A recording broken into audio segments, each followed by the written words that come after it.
It's Monday, February 17th. I'm Adam Walsh, and this is The Signal. AI is seeping into every corner of the internet. The streaming platforms give you a new playlist every day, and every artist has the ability to become huge. The music industry today would not be the same without the internet, for better or for worse. Today, we talk about it.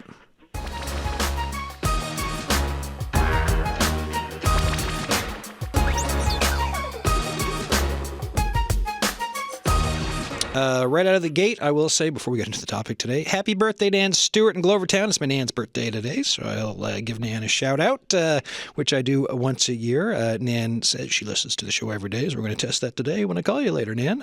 All right. The days of discovering your new favorite song by flipping through vinyl records and borrowing your friends' tapes may still be here, but the musical landscape is changing. The rise of social media, AI, and streaming services have shaped the way we interact with music and artists. The internet has the power to make or break a musician, and the, quote, algorithm, unquote, seems to know exactly what you like. Like for me, Sad Girl Starter Pack, so good. Looking at you, Chapel Roan. Today, my colleague Maddie Ryan joins us as a co-pilot for the show, and we're going to talk about how the internet is shaping today's music industry. Maddie, how you doing? Good, Adam. How are you? Good. And well, first of all, I'm going to say hi to our guests in studio, and then we've got an interview for you, and then the show will keep moving. So in studio, we've got Albert Dalton and Junior M. Piana, two local musicians. How you guys doing? Good. How are you? Doing good, Adam. How are you doing today? Good. Thanks for coming in for this. So sit tight. Cool. We're going to do some listening to Maddie doing some talking, and then we're going to ask you about the talking from the listening. Perfect. If that makes sense. All good. Yeah. Maddie, go ahead. So we have Liz Pelly on the line now. Liz is a writer in New York, and she just released the book Mood Machine, The Rise of Spotify and the Cost of the Perfect Playlist. How are you, Liz? Hey, I'm good. Thank you for having me. Good. Thanks for coming in. Liz, in Mood Machine, you talk about algorithmic playlists and how they've changed over the years. Tell us about that. Sure. So in my book, I sort of use the story of Spotify to talk about bigger... sorry, I'm hearing a lot of echo and feedback. I talk about the evolution of Spotify as a way of talking about broader ways that streaming has changed music for listeners and for artists. And something that I talk about is how when streaming services first emerged in the late 2000s, they were sort of more like search bars, and how as streaming services tried to reach new users and grow their user bases and subscriber bases, in the example of Spotify, for instance, the service really shifted from a focus on giving users the ability to access all the music in the world to more of a curated service, giving you the perfect recommendation at the perfect moment, or as they would say, knowing your music tastes better than you know it yourself. So there are various ways in which they did that and continue to do that. There are editorial playlists made by in-house curators that are employed by Spotify. There are algorithmic playlists that use various data sources to create models for recommendation and build products. And then there is something in the middle called algotorial, which is where they take editor-curated pools of music and use personalized sequencing algorithms to give you the selection of songs that they feel you are the most statistically likely to play and not hit skip on. In terms of the algorithmic playlist, there are lots of different types of data that streaming services collect on users. In the case of Spotify, they're collecting data on the music itself, the way the music sounds. They're collecting cultural data, data on how people talk about music. And they're also collecting a lot of behavioral data, so listening data, data based on your listening history. Something I try to chase in the book is the evolution of Spotify's algorithmic playlist, specifically sort of this shift from algorithmic recommendation being really about discovery, introducing you to music that you hadn't heard of before, to this sort of post-TikTok era where there's a lot more emphasis on the phrases like made for you or, highly personalized feeds of music based on your listening history. Do you think that these playlists are turning us into lazy listeners? I wouldn't necessarily say that. I mean, I don't really like the idea of talking about the impacts of streaming services and their various tools that exist in order to boost engagement. I don't like really talking about it through the framework of, laziness or users' individual responsibility or something. I mean, I do think that we all play a role in remembering the importance of engaging with music as active participants rather than just consumers. But I also think it's important to remember that these are systems that are built specifically to encourage a sort of type of more passive relationship with music. These are tools that exist in order to bolster engagement, extend listening session, to make it really easy to just have one button to click when you open the app. So there's a lot of ways in which, even for people who I think might consider themselves curious listeners or engaged listeners, there are sort of interface tricks that make it so that clicking a daily mix or clicking a playlist category becomes sort of like the path of least resistance or the most convenient thing to do when you open the app. And in Mood Machine, you write that musicians, especially independent ones, are becoming sort of a customer in the streaming era. Can you talk about that a little bit? Yeah, definitely. So in my book, I talk about the impact of streaming on the listener and the artist. And in some ways, the reason for making this distinction was inspired by the way Spotify pitches itself to investors and sort of pitches itself to advertisers as a two-sided marketplace. It says that its product, on one hand, is selling subscriptions, selling a library of streaming music to users, to listeners. And on the other hand, they think of their product also as selling promotional products and advertising opportunities to musicians. So the musician-sided product would be things like advertisements, pop-up ads, banner ads, the quote-unquote opportunity to participate in things like discovery mode, where they ask artists to accept a lower royalty rate in exchange for algorithmic promotion. So I think that it's a really interesting and important framework for understanding the way in which Spotify in some ways thinks of independent artists, like you said, as customers more than workers creating the material that circulates on their platform and in some ways allows the platform to exist to begin with. Okay, well, thanks for shedding light on that, Liz. Thanks for joining us. Thank you so much. Okay, that was Liz Pelly. She's a writer in New York, and she just released the book Mood Machine, The Rise of Spotify and the Cost of the Perfect Playlist. All right, thanks for that, Maddie. We'll talk to Albert and Junior about this.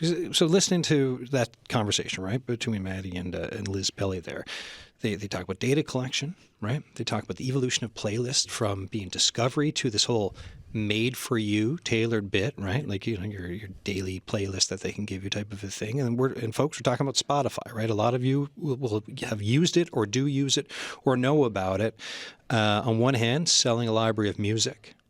On the other hand, saying, hey, this is advertising opportunities for musicians, opportunity to accept a lower royalty rate for promotion on the app, and seeing independent artists, according to Liz Pelly, as customers, which is really interesting, right? Anything stand out to you from these from what was said? Albert, we'll start with you first. Yeah, so for me personally, I've always found that with a lot of that stuff, like a lot of these getting put in playlists and things like that, I agree with her on one regard where it's kind of like you are a customer, but in the other regard, we're kind of made to do a lot of the work too, like for all these algorithmic playlists or for all these editorial playlists, I still have to put my effort in on Spotify, and not just Spotify, Amazon, Tidal, of going in, emailing playlisters or submitting through the proper channels and doing it my own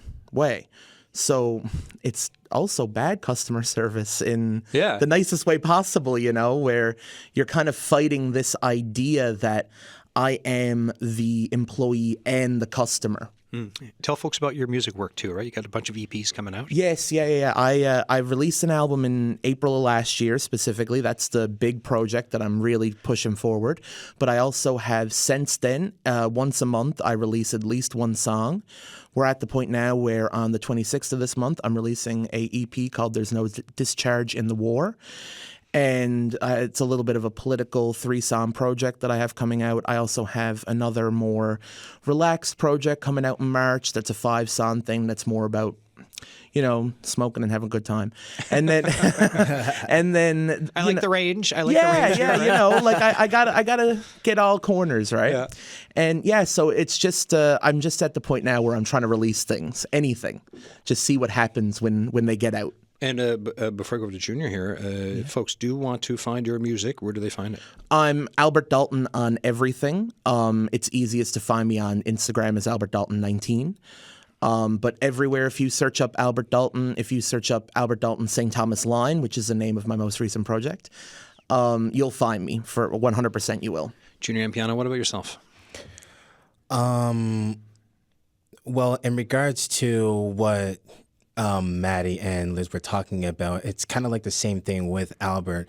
I'm not really fully aware of how the algorithm fully works. I haven't done enough study yet, but there is also a lot more room to improve that knowledge and learn a lot more about the algorithm and how it exactly works in terms of algorithmic playlists on Spotify, etc., etc. So it's kind of like a 50-50 for me. I'd say it's kind of like a hit or miss too, where it's like good customer service and also bad customer service too. So I can see where Albert and Liz are kind of coming from, because I feel like also in ways that has also been a factor for me as well. And I've also had to go through the process of emailing various platforms just to see if I could get on said platforms with like algorithmic playlists as well.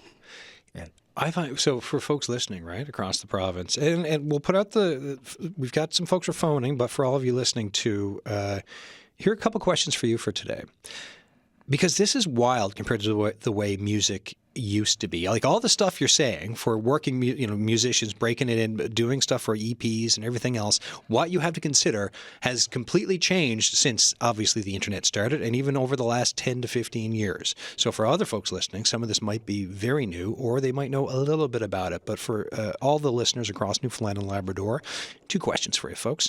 How has the internet changed the way you listen to music? And give us a call or text to let us know, okay? So how has the internet changed the way you listen to music? 709-722-7111, 1-800-563-8255. Text us, 709-327-8206, the signal at cbc.ca. And yes, Maddie, let's talk about how we got here, shall we? Absolutely. So last month, January, I wrote an article with the headline, "An NL musician's Spotify stats showed he made it big in Finland, but it's not what he seems." And that musician is sitting right next to me right now. That's Albert Dalton. And a couple of months ago, he was noticing that his Spotify statistics were showing hundreds and hundreds of streams in Helsinki, Finland. Yeah. And he did some digging, and they weren't actually real people. And the worst part is they might not even be from where the city is, There's so many things like VPNs that allow you to change the location of where you are or allow you to say that you're somebody that you're not. And even there's been problems these days where Spotify accounts will get their Wrapped at the end of the year, and all the artists that are in their top artists aren't who they listen to. Mm-hmm. They're getting their Spotify's hacked, and then in secret they're being used as bot farms when they're not using their accounts. Like, that's wild. You're just trying to make some music and get people to listen to it, and then you're dealing with this stuff. And it can get taken down. It's wild. And it happens every single time, too. Yeah. Well, not okay, that's a stretch. Not every single time, but I'd like to think a good majority of the time that this does happen to that one unlucky person. Just say, for example, you put so much time into a project, and then all of a sudden, after, say, maybe a week or 2 of release, and then you go back on your distributor and you're like, why is all my music gone? Mm-hmm. What happened? how is this supposed to happen? And then you email the customer support, and then they tell you they possibly can't do anything, because that has also happened to me. Yeah. Like, and I'll let you, Harry, I'll ask this and then I'll let Maddie jump back in. Like, you go through all that work, right, to make music. Yes. And then I'm assuming, like, especially that first time, or maybe it's every time, when you, like, your music gets uploaded or it's on whatever type of a platform for folks to listen to, that must be an exciting thing. Oh, it's 100. It is. It is a really exciting thing. And every time I release something, I feel like it's just fully coming full circle, because it just shows the amount of work that you put into your work, into your craft, and then you showcase it for everybody else to go and listen to. And then it's gone. And then it's gone. And you're like, and then you're trying to figure out what happened, and you're not getting, and like, it comes out. And folks, do look up the piece, right? Like that Maddie Ryan put together here. An NL musician Spotify stats showed he made it big in Finland, but it's not what it seems, because you'll get the full. I mean, you're getting the story now, anyways, in live time, but it's also worth the read and to click on it, Maddie. Thanks, Adam. Yeah, so let's just dive right into this. Albert, just explain what happened to you. Yeah, so for me, I didn't get my project completely taken down. I've had a problem certain times before where when I get streams like this, you'll get a notification from your DistroKid or your Spotify. So this time when I got these streams, because this is the first time that it's ever been an actual problem, I seen the streams and I was like, okay, if I don't stop this now, it's going, like, it looks like a problem. It looks bad on me. It looks bad on myself as a business, you know? Yeah. So when I noticed that these streams that came in, and I emailed them and I said, hey, this has happened a million times before. I'm not really sure what my next step is, but I need someone to help me with this. Their answer was just, you're getting taken down. Yeah, there's something funny going on. We don't know anything about it, but you're getting taken down. You're getting taken down. It's going to happen sooner rather than later. And all you can do is delete your album now and re-upload it so that it'll... They've told me that before as well. They've told me there was another time where I had a similar thing happen, and they were basically like, well, just wait. And you can't wait. Not for something like that. Doesn't that, like, so if you upload it, and okay, yes, there's the issue of bots, zhuzhing up the numbers here, right? Yeah. But for all the non-fake stuff, right, the actual interest of people listening to it, when you have to delete it and upload it again, doesn't that like mess up the whole thing with the algorithm? It does. And the thing is that when you get deleted by Spotify instead of by yourself, because some people, I'm pretty active with my music, as I refer to it as a business. It depends on how you see music, depending on what you would refer to. Totally. But I'm pretty proactive in that kind of thing. But if you're the kind of person who, like, the statistics get to your head and you kind of can't look at it every day, and a month goes by and your music gets taken down and you weren't aware of any of it, and they expect you to have the name of the playlist, they expect you to have the name of the person who uploaded the playlist, they expect you to have the days you were in it, and if you don't have that, they think they automatically assume you're lying. Yeah, they're like, oh, red flag, red flag. Yeah. And folks, I will take a moment here to say, this show you're listening to is also recorded on video, and we put it up on YouTube for our own playlist. And I look at those numbers every day. So believe me, I do understand. You can find us for CBC, Newfoundland, and Labrador. The Signal has its own playlist. I'm going to go to the phones for a second because we've got Dan Rubin on the line from Pooch Cove. Hi, Dan. Hey, Adam. Long time no see. Well, we're mucking our way through winter, and I'll be seeing a lot more of you come spring, as always. But thanks for calling in. What are your thoughts? Well, usually I'm talking to you wearing my gardener hat or Yes. talking about food security, but I'm also a performing artist. I'm a composer-songwriter, and I thought I'd call in provide some historical context. Love it. Here we go. So in the 1970s, I was living on the west coast of Canada in Vancouver, and I was touring with a four-piece band. We were an odd group, kind of folk world music group, but we were active. We did 300 gigs in 2 years. And I can remember walking to the mailbox on the little island I lived in and opening a $4,000 check. That was my performing arts royalties from a 6-month period. Those royalties are gone. They existed then, they're gone now. Should see Following the look. amalgamation that created SOCAN, those royalties evaporated. They were gobbled up by the major artists. You should see the look on the guests in the studio when you just said that number, because Okay. And then flash forward to my arrival in Newfoundland in 2002. I had already been performing and touring, and I took up a role as a manager and supporter of artists. I still have on paper a management company, Second Stage Creative Arts. I've been a music producer. I've recorded albums for people. I've released my own albums, about a dozen so far.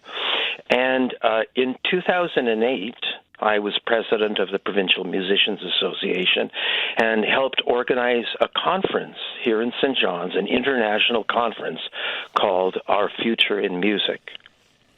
And the Federation of Musicians, the union as people call it, although it's not a union in Canada, it's a federation of locals, flew in speakers like Eddie Schwartz from Toronto and people from New York to talk about royalty streams, because there's 7 different royalty streams in existence, of which Spotify royalties are, like as your guests have been describing, basically a waste of time. But there are other royalty streams, and we put on a series of workshops, and we sponsored concerts, and we could barely get musicians to attend these informative workshops where we were looking at the juggernaut that was headed our way, which was at that time downloading, and then, of course, after that came streaming. And the story is that those rights that we held when I was touring in the 70s have largely been eroded. Part of that is the changes that have happened in the Canadian copyright law, because under Stephen Harper, new things were introduced into law that robbed writers and musicians and visual arts of rights and royalties to which they had previously been entitled. I won't go into the details of all that, but it's something that I've been tracking over the years. So now when we talk about income, as your guests have been doing, I'm sorry, you folks, but you're wandering in the desert. There once was an oasis. It's dried up. And I'm really sad to say that, because there's so many incredible musicians, particularly here in our lovely province, who are trying really hard to get known and gather an audience. It takes a tremendous amount of work, but the undertow and the lack of legal structure to support your rights has largely been eroded. And the only real solution to that is for musicians and artists collectively is to begin to change the rules, change the playing field. The fractions of a penny that one gets for a play on Spotify are a complete insult and injury to the artists who work so hard to create this beautiful music and record it, as your guests have been pointed out. So that's not a great story that I'm telling. I apologize. But that's how we've gotten here from where it was when I was, cashing a $4,000 check for 6 months of performing original music on tour across Western Canada. It's a very, very different landscape now. I appreciate the context here, as always, and especially with the different hat you're wearing today. And I look forward to having you back on with your other 2 hats come spring. Anytime, And all the best to those people who are on the show and any musician who's listening. It is very important work. It is very beautiful work. Please keep at it. But you have to explore the other royalty streams that exist, the Special Payments Fund, the rights that are around synchronization and use of music in contexts like film and television and ringtones, because there are still significant income opportunities there. Really what the Internet is a promotional mode, not a source of income. And that's because of the way it's set up. It doesn't benefit the musicians. It benefits the aggregators of music who get rich while paying pennies to artists. Thanks much, Dan. Talk to you later. Dan Rubin there, calling from Pooch Cove. Lots to say. Folks, so as you're listening, right, questions for you. How, in this internet age of ours, streaming age, how do you discover music in the digital age? How has the internet changed the way you listen to music? Or if you got thoughts like Dan or some historic context, give us a call, 709-722-7111. 1-800-563-8255. Text us 709-327-8206. The signal at cbc.ca. Got my colleague Maddie Ryan with me through the show who pitched this great idea for the chat today here in studio. 2 in-studio guests, Albert Dalton and Junior Mpiana, 2 local musicians. Bit of a bummer call there from Dan, going to be honest. What do you folks think? Honestly, when I was listening to what he was saying in the way that he explained his journey, he said he started doing tour on the west coast of Canada. He said it was the 70s, I presume? Yeah, so the perspective of doing that in the 70s versus trying to tour today, completely different ball game entirely. And everything that he said, it also makes sense too. And I like to think of it as kind of like an eye-opener for our future musicians moving forward. I also do believe, and it's crazy to even think that that's also a perspective that he also implemented, because it's honestly true. Yeah. It really is true, because you could have a lot of royalties on Apple Music, Spotify, et cetera, et cetera, et cetera. But there's one question that always comes to my mind too, thinking, are they actually royalties as well? Yeah. You know, so it's kind of crazy to even think about. And I'm really glad that he also gave his perspective too. Yeah, no, it's cool. First off, go watch Party Pirate on Apple TV. My song's in it, and speaking of royalties, but regardless of that, we're trapped in this world too, where he was talking specifically about having these meetings and these the word escapes me, but having people come in and have talks and workshops for artists. And I feel like although we're getting certain things like underground hip hop. Yes, underground hip hop. Yes. So we're getting those guys who are doing their own version of like an award show, things like that. And thank God for people like Tony Carew who are trying to help with ECMA and Music NL being more friendly to other genres. Absolutely. But I think that we are really in this predicament where there are certain genres that get helped more for that kind of thing. And so when you're a hip hop artist, you go to a lot of these like ECMAs or Music NL, and you'll hear people give you an asterisk. They're like, oh, you're here, so like this doesn't really apply to you. When you're talking about hip hop, or when you're talking about EDM, or when you're talking about certain brands of metal even, they're kind of boxed into this thing of like, oh, this works for every Canadian musician except you. Don't worry about you. And we're coming to this head where pop and modern music is more popular now. Like Canada used to have a very distinct type of music that was coming out of it, where even the hip hop didn't sound like American hip hop. But our music has evolved to, it still doesn't sound like American hip hop, but it definitely, none of it sounds the way that it used to.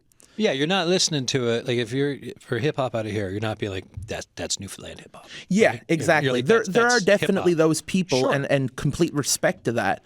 But we are entering a world where like a place like Music NL should be setting up someone like you or myself or a modern style artist for more broad success. Absolutely. Right? I don't think there's ever been a time where Music NL has hit me up and has ever said, did you want to come in for an event or something like that? There's or it's would all you like, sign up. it's all sign up. Yeah. Okay. Yeah. Yeah, well, you're still. It feels like you're saying you're still knocking on the door for some permissions to be, as opposed to just being able to be the same as. Yeah, everyone and I else. think that Right. that's the thing with a lot of it too, is where it's all sign up as well.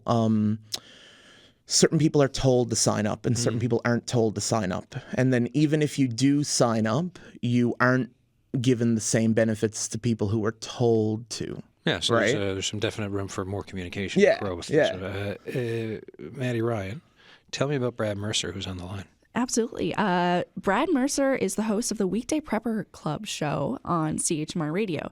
And I was talking to him this week, and he was telling me all about his perspective on joining the local music scene as platforms like Bandcamp were on the rise.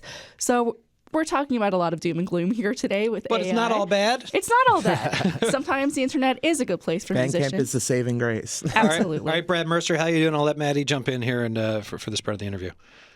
Hey, Brad, thanks for joining us. And I mean, yeah, thank you so much for having me. I really appreciate it. And yeah, I'll try to come at it with, not that I don't completely appreciate the other caller's perspective. I definitely see where he's coming from, but I'll come, I guess, at it with a little bit more of uplifting kind of thought. So, I mean, I jumped into the music scene as, things like MySpace were starting. So, I mean, that was sort of my first introduction to, hey, I can put my music out there for people to hear. I can have a space for it to be available. There's a lot of different platforms that kind of grew up out of MySpace, and of course, Bandcamp became the most popular one. Obviously, a great revenue stream there, and of course, they seem to have worked with artists over the years. I know even still sort of doing their 100% days every so often, I think quarterly usually. So definitely a few revenue streams still available. Not the same type of revenue streams, but definitely an adaptation of them. But for me, then I also see the Benny said and kind of beauty of having that sort of platform where, I grew up seeing people that were musicians.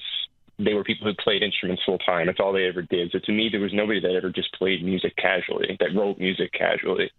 When I see something like Bandcamp, I look at it and I see stuff like the RPM Challenge, which shout out Ellen Land, bringing the headquarters here to St. John's. RPM became huge here. And you see so many people that may have never thought that they could be a musician or engage in music or do music at all, write music, create, that all of a sudden have this space to be able to do it. So for me, I kind of look at it and go, I have friends who said, wow, that seems interesting. I'd love to try that, who all of a sudden have an advent to be able to try it. Whether or not it's a revenue stream for them, it's something that they can engage in, and it's something that they might be able to explore. Some of them become musicians, some of them just stay hobbyists, but I see it as something that's open, and it creates something that's available. And I've kind of always seen that through MySpace, through, there was a lot of different pop-ups between, that kind of falling, and obviously MySpace vanished, and then Bandcamp became the thing. For sure. So for me, I see it as something beautiful, for sure. I see it as something open. I see it as something welcoming. And, I try to view it that way, whereas maybe it's not the same type of career. There's not the same income stream. There's still something there. There's still some space for people to create. And as someone who runs a local music radio show, can you speak to the increasing access, I guess, to local music that you have now thanks to the internet? Big time. I mean, most of the music that I end up coming across is just music that was shared from friends of mine. So, I mean, I'll hear about a friend of mine has a band. They're playing a show with other bands. I go check out those other bands, and all of a sudden they end up on the playlist for my show. And it's in that way, it's how I've ended up connecting with most of the local community. It's not just a matter of now you don't have to be present. You don't necessarily have to be at every show all the time. Sometimes, life is busy. I can't make it out every evening, but I can always check out someone's Bandcamp. And if I can try to promote their local show coming up. I can try to help myself be a part of the scene. I can help involve myself. And to be honest, I've ended up making more friends and meeting more people through just exploring their Bandcamps and reaching out and saying, hey, great music. That's up my alley. Keep me posted. Well, that's amazing. And of course, like you said, not everyone in the music scene in the province is located in St. John's, or sometimes maybe they just can't make it to a show. But thanks to the internet, we've been seeing a lot more people lately documenting shows, documenting local music, whether that's through photography, video, YouTube, and Bandcamp. So just speak to that. Like, how has this really helped the scene grow? Well, I mean, I'll even speak to my own experience. Years and years ago, there was a couple of local guys who used to do local videos here called Heavy Weather. It was a pretty popular little pop-up thing here where they just took local musicians. I ended up getting involved in doing a video with them. But even for myself, that was how I discovered so many local musicians. So I ended up meeting Allie Waterman. She's a prophet, on the West Coast now, but still writing and still creating. And, an ECMA nominee herself. And, I mean, she was someone that I kind of came into contact with just because I happened to see a quick video that a group decided to do with her just live on the spot at a piano in the Delta Ballroom. So little things like that, I think we take for granted how much someone showing up at a show with a camera can actually make a huge difference for actually putting someone's music and putting someone's content in front of everybody else, in front of faces or people that might have never seen it before. Absolutely. Okay. Thank you so much, Brad. Thank you. All right. That was Brad Mercer. He's the host of the Weekday Prepper Club, which you can listen to on Sunday nights on CHMR Radio. All right, we got a note come into the show here. Subject, streaming and music on the internet. It says, I found over the years that streaming has only emphasized the wealth gap between major label artists and everyone else.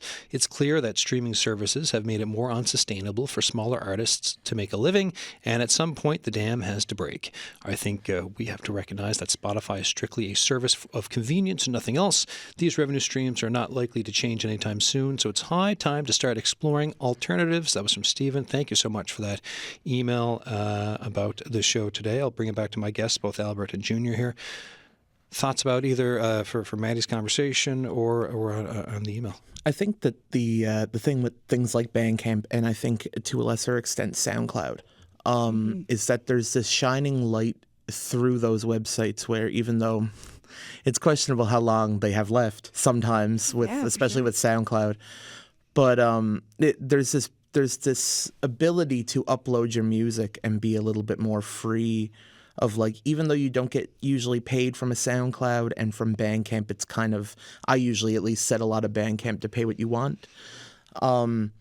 There's this more acceptable community of, like, people looking for music because they're looking for it. With the algorithm playlists especially, like, people passively listen to algorithmic playlists, you know?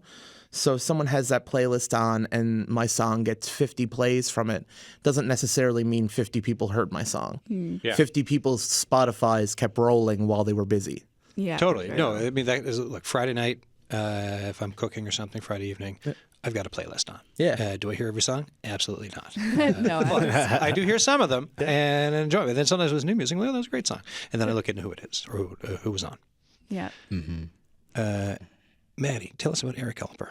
Absolutely. So Eric Alper is a music publicist, a blogger, and a radio host in Toronto, and we have him on the line right now. Eric, thanks for joining us. Thanks for having me. Of course. So you're someone who pays a lot of attention to the music industry around the world and in Canada, and you have an insight in the business. So what sort of changes have you been seeing over the past few years? Yeah, what's really interesting, and to just touch on what he just said, that, artificial intelligence and AI are powering so many recommendation systems like those on Spotify and Apple Music. But even if you don't really kind of look for it, AI is using a lot of the information that it's generating and garnering already. When you go on something like Netflix, it'll tell you what shows that Netflix thinks that you should be watching. And so we're seeing it not only in terms of music recommendations, but on the production side, where something like 30% of all the songs right now on the Billboard Hot 100 have used AI tools to help generate melodies and harmonies, even full arrangements, and help speed up the music production process. For sure. And you mentioned how sometimes we don't even really realize it. And, AI in music and in any industry, it's something that's been so rapidly developing, but it's been around for quite a few years. So just tell us about some of those early examples. For example, the Beatles. Yeah, what's fascinating is that a lot of people get really, really scared when they hear about AI being used for songs, or when they hear that their favorite artists are using it. In fact, a lot of us kind of freaked out last year when Paul McCartney mentioned that they were using AI to help create Now and Then, which was going to be the Beatles' last song. But it turned out that they were just using it to clean up a lot of the production stuff. But people tend to forget, though, the Beatles were using computers way before I think most commercial bands were, with backwards guitar solos and snipping up the actual master tape recording and putting them in different orders. So they were huge advocates of using computers and technology. In fact, they kind of led the way with making sounds that nobody had ever heard before. For sure. And, with AI on the rise now in music, I'm guessing there's some more pressure on artists from their managers or their labels to just create more because these tools are so accessible. Can you speak to that a bit?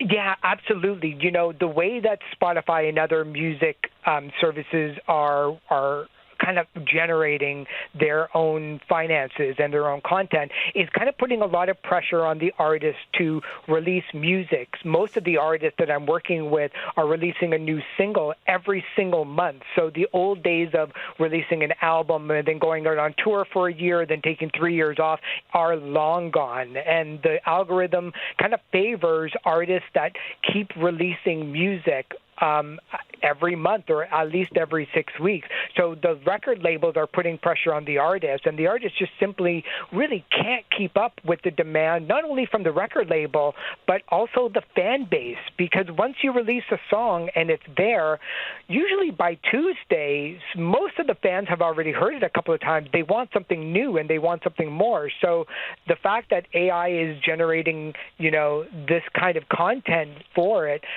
there's a real oversaturation of music. There's almost 120,000 new songs being uploaded each and every single day on Spotify, and almost double that for New Music Friday. So where as an artist, not only do you feel the pressure from the fans and the record label, as a fan, it's kind of like, what on earth am I going to listen to when it's so easy to get your music recorded now? Oh, yeah. I mean, what do you think the next big thing is with all of these AI tools, these playlists? What do you think the next development is? Every baby that is going to be born is going to have a chip in their head with every single song that's ever recorded in human existence. I think it's really scary, to be honest, because as much as I'm an advocate for technology and using it for good, we've seen in the last couple of years a lot of people get into trouble with deepfake and vocal cloning risks that they're taking. We've seen a lot of politicians, in videos of saying things that they didn't say. We've seen a lot of videos, in fact, only a couple of days ago, with Hollywood celebrities standing up for anti-Semitism, and they never even created that video in the first place. So, although it's really fun to hear Kurt Cobain sing with David Bowie, a song that was never recorded but used entirely from AI, if I'm Kurt Cobain's or David Bowie's estate, this is a legal nightmare, because I can't even track down who actually recorded in the first place and breaking all those copyright rules. So I think for the general public, it's going to be really scary to try to figure out what's the truth and what's fake. So with all that in mind, what do you think about the track that the industry is on? And should things change? Well, what's interesting is that the music industry has never made so much money in a fiscal year than last year. In fact, they're expecting to, go anywhere between $25 and $30 billion year on year, because there are so many artists that have access to releasing their music, and those pennies add up to dollars, and those dollars certainly add up to millions of dollars. So I think, what you're going to see in the next little bit is a little bit of devaluation of music, because there's just going to be endless amounts of music. So songs may actually lose their perceived value. If customers can make their own music on demand, that's kind of cool, but professional musicians might struggle to sell albums or secure those fair streaming royalties. Okay, well, thank you for coming on the show, Eric. Thank you so much for having me. Of course. That was Eric Alper, a radio host, music publicist, and blogger in Toronto. Thanks, Maddie. Okay. A whole 120,000 new songs uploaded a day. I can't imagine. Is the stat? I can't even imagine making. It's a lot to unpack. Yeah, well, every day. Every and every like, single day. It's even more on Fridays. Yeah. You have songs uploaded every day, but then the biggest day is mainly on New Music Friday, and then that gets a lot of traction too, because that's worldwide. A lot of people are listening to every single day. They're listening to new music, trying to find new music, and on that day when New Music Friday hits, and then you have a plethora of songs. It's just, it's honestly crazy. I need to stop listening to Van Morrison's Astral Weeks and start listening to new music. Come on. I mean, it almost feels like as an artist and musician that you're competing with not only other artists, but you're competing with the platform itself for people's attention. 100%, especially when you have things too like Spotify has their own AI DJ. Right. So like you already have this problem of like you have this dude's voice telling you not only what you like, but what time of the day you like to listen to it. And you have this problem of like Spotify is trying to replace a lot of these things. There's even been proof that like out of those 120,000 whatever it is songs that are uploaded a day, I think it's like 30% of them are complete AI creations and don't really have much to them at all. They're mostly just blips and bloops. And beep, boop, beep, bop, But, clang. but because they sound like the other beeps and boops, they all get added into one playlist that gets played by other robots, and people make money. Yeah, next thing you know, it's up on YouTube with some holiday pictures or something, and I'm cooking to it on Friday night. Yeah. Albert, just because you mentioned that, I pulled up my Spotify here because a few times a day they create a day list for you, which is basically, they know exactly what you're listening to. And the titles are always so absurd. So right now mine is Fresh Roots Monday Afternoon. And it's showing me this because apparently I listen to indie and long song on Mondays in the afternoon. So I should try some Fresh Roots, Eclectic, Jukebox, Songwriter, and Winter Solstice. I'm not sure what the Winter Solstice genre sounds like, but... They gave my buddy one. He's really into the same type of hip hop I am, and there's a lot of like pro wrestling references. They called his playlist Serotonin Wrestling Rap. I was like, that's my new thing. I wanna Like, hear that's that. the name of my next Serotonin album. Wrestling Yeah. What a crazy name. great band name. It's actually kind of a cool name, though. I can't lie. That's what I mean. That's the name of the next album. Like, Ain't no way. My day list right now is Folksic Acoustic Monday. Folks. Folksic Acoustic Monday. Yeah. Right. Now you got me wanting to check Osier in mine. there. You got some. Let me see, Bon Iver. I'm not. This is pretty good. I'm actually kind of happy with that. That's the thing, though. Sometimes the computer is right. Yeah, well, because that's the whole point of it, right? Is listen, and being like, this is what you like. But then You know me so well. when we let's go back to what Eric was just saying for the musicians. Well, I include you, Maddie, for musicians in the room. Back when you'd release an album, tour for a year, and yes, I know these are the higher level folks, but release an album, tour for a year, then take 3 years off. And now we're hearing it's like, no, it's about releasing all the time, understanding algorithms, getting out there, There's no and time off. it's just like bonkers, the change. And so why are you still going into the music industry knowing all this? When I was first starting out was closer to like 2018, and even back then I had a very similar mentality to releasing, where like I release a lot of music in the course of a year. And the change from like in 2018, people would look at me and be like, "You're doing too much. You got to stop. You're gonna burn out." To like people, those same people being like, "How are you doing it? I need this. I need to." It's been a really weird change in the industry of like my release schedule stayed the same, and everything's kind of caught up to this like rapid breakneck pace of music releasing. Junior, what about yourself? Well, in terms of why I still go into the music industry, knowing these risks and everything like that, I honestly just do it for the passion. I love the adrenaline. I love the drive. I love the full circle moments that you have whenever you feel like you put so much work into a project and then you go and release it for the whole entire world to hear. It's genuinely just such a wholesome feeling that I long for. And it just makes me feel good personally, knowing that I have a gift to make the music that I want for those who love to enjoy my music, put it out into the world. But even knowing these risks, I'm still taking these risks because for me personally, it's not only just about the amount of streams and the revenue that I get. It's not only just about that for me personally, but it's also majority of the fact that I love doing music. I've been musically active ever since childhood, and I've just carried it with me ever since I was just a boy. I performed in choirs, I performed in schools, and then growing up, I was also musically active when I learned how to play the guitar.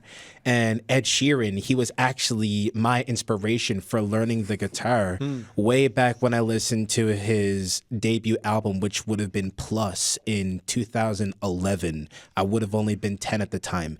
But I still listened to that record heavily, and he inspired me to play guitar.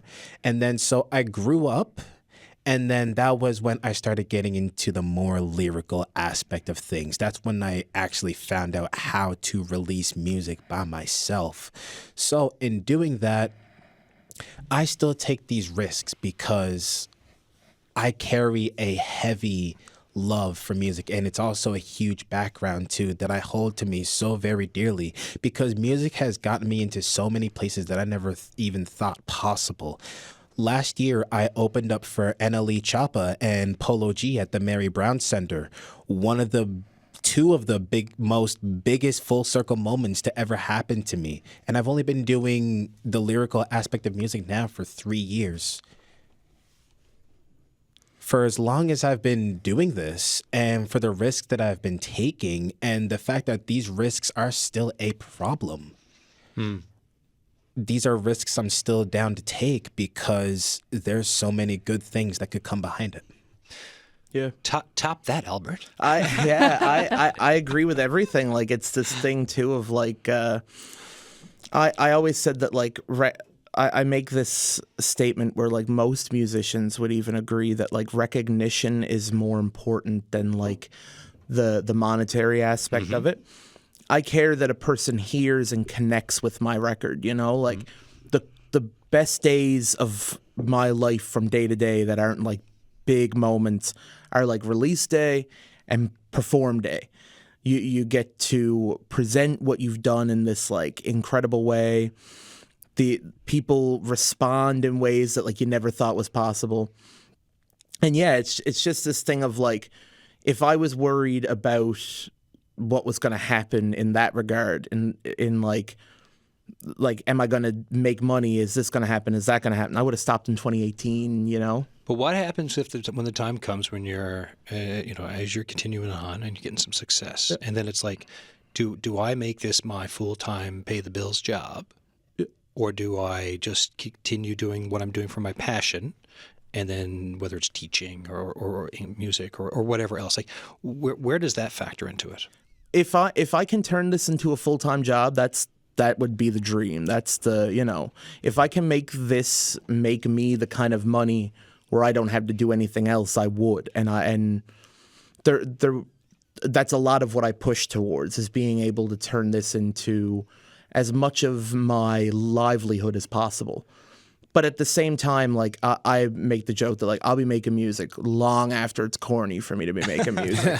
Like I will not stop just because it didn't work in that regard. You're gonna be in the home spitting bars. Yeah. I'm gonna be 90 plus. Yeah. Like Love it. Literally. Yeah, I mean that's for the joy and the passion of music. Yeah, right? Totally. I know. I get that. Yeah, and just to add on to kind of like what Albert was saying too, when you asked where do you see it, like as a passion or a job, I don't really.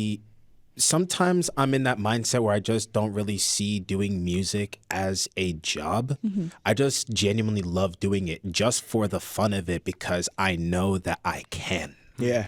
I have the mindset. I have the mentality. I just do it for the passion, job or not. Music is still going to be in my life no matter what. Got like a minute left. Any last question for you, Maddie Ryan? What's next for you guys? I'm sure people listening at home are wondering, where can they see you? Well, for those of you that do not know me, my name is Junior Piana, but my stage name is Juno, which I'm more commonly known by. You can find me, I'm mainly on Apple Music, but you can also find me on Spotify and YouTube as well. I also have an Instagram handle, which is j.u.n.o_official on Instagram.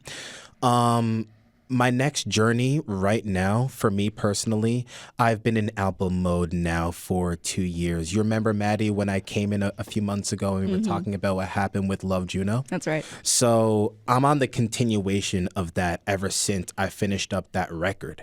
So I've been in album mode now for just about 2 years, and I'm working on this huge project called Euphoria, exclusively produced by me. I'm producing the beats, I'm writing the lyrics, I'm recording, mixing and mastering. I'm in school now for learning every single thing, giving me an advantage on the workflow for the production. And Albert, final word to you for the whole show. Yeah, you can find me anywhere. My name's Albert Dalton. My music's everywhere. I have so much of it. Just go listen. Just do it. Maddie Ryan, Albert Dalton, Junior Impiana. Thank you so much for this. Thank you. Thank you. Thank you Thank so you much, so Adam. much. Thank you for having us. Yeah. All right, that's it for the show today, folks. The signal at cbc.ca for emails. Coming up tomorrow, in this time of calls for buying Canadian and shoring up our local and national economy, we will talk about starting a business. Thoughts about being an entrepreneur? My guest tomorrow says it's not as difficult as you might think it is. We're going to talk all about it tomorrow on The Signal. Don't miss it. Thanks for listening.